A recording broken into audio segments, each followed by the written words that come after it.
Hello and welcome to Friday the 7th of June. Now I always use my animal tarot and oracle cards on a Friday, so let's see who comes out to say hello today. I hope you enjoyed the new moon yesterday, and I hope that you set lots of intentions for what the rest of the year will bring us. Oh, okay. Look at this, Ibis, nurturer of feathers. Now nurturer in this pack is Queen, and feathers in this pack symbolise what we normally have as the swords. Sound familiar? Yes, it does, because we had the Queen of Swords yesterday. So this is the animal version of the Queen of Swords. Interestingly, this particular bird is seen in the Major Arcana tarot of the Rider-Waite pack. I'm sure other packs have it as well, but this particular bird is in those, in the Star card. And we were talking about manifesting, weren't we, and dreaming and wishing for things to change. So I feel like that is very relevant, and I feel like the energy and the message of yesterday is still very much with us today. So if you didn't see that message, go back and have a look. It was actually a 3-card tarot reading because we had an extra card fall out, which was the Queen of Swords. So I'm not going to touch too much on that, but what I am going to ask you to notice here is the moon and the sun. Why is that? Is this a new day? Is this evening? What are we doing? Are we waiting for the sun to go down so we can manifest our dreams? Or are we waiting now, if we've been up thinking about all the things that energy of the moon can bring us, and now we're waiting for the day to start because we want to get going and get on with our plans and our dreams? However you interpret that is for you. That is the message for you. Obviously this is a collective message, so I won't definitively say what that is, because I feel everybody interpreting that is going to get something from it. I'm loving the beautiful colour of this bird.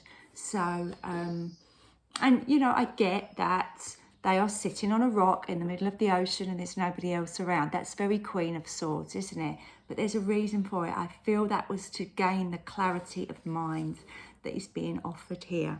Now, there's some beautiful messages in these, and Ibis is right at the back of the book. The message for this card: trust your intuition and speak the truth. It's time. It is time to speak your truth and get off your chest whatever you need to get off your chest so that you can fly high and go and soar the skies like that beautiful bird. Okay, so let's see in the Oracle pack who else comes out for us, shall we? See if it's another bird or a completely different... Oh my goodness. Now you saw me shuffle those cards, didn't you? Look who's back. He was here last week. And Diane, I know you mentioned that you'd written a song. So that's very inspirational. Time for beginner mind. So we had this last week. Deja vu. Why do cards come back?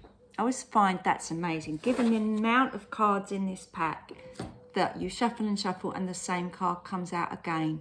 So generally when that happens to you in a reading, it's because you haven't seen something first time round, or you're given another opportunity to live that lesson and learn something else from it, or you're just being a bit impatient and they're saying, well, hang on, you're still on this bit.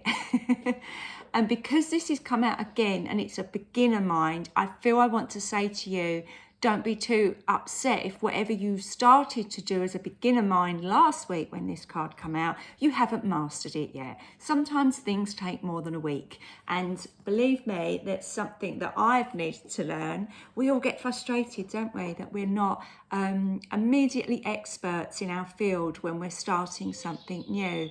And I feel the porcupine is coming in now to just chill this Queen of Swords. Remember, the nurturer of feathers as it is here, or the Queen of Swords as it depicts, they're very impatient. They're at the top of their game. They don't like to learn. They don't like to be a beginner because it makes them vulnerable, and they don't want to be vulnerable because that shows a weakness, and God forbid we show anybody we have a weakness or we might need to ask for help. I mean, that is the nurturer of a feather's worst nightmare. That's why they stand on a rock in the middle of the sea, because they don't want help. They can manage. Thank you very much. We don't need anyone.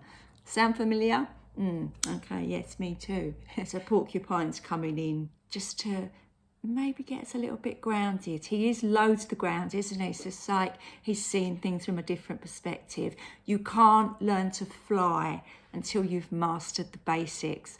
So if you're getting frustrated at yourself because you had a fantastic plan last week and it hasn't quite come into its own just yet, then take note that this is a long-term goal. This is not something that's going to be done in a week. So if you haven't quite met the man of your dreams or the woman of your dreams, or you haven't quite mastered your business and got 30 different clients all knocking at the door desperately wanting your services, then that's okay.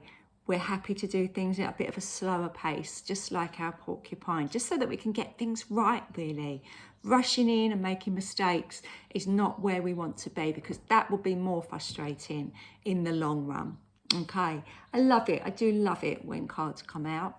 The number there is 48. I'm just mentioning that because I feel like that number is going to be relevant to some of you.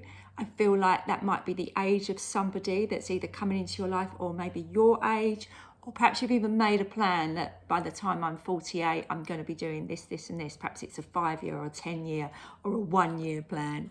Mine is long gone because I'm 49. So very soon to be 50. Anyway, I hope you enjoyed that message. I will be back again tomorrow with another message for you. Have a wonderful, wonderful day. Bye for now.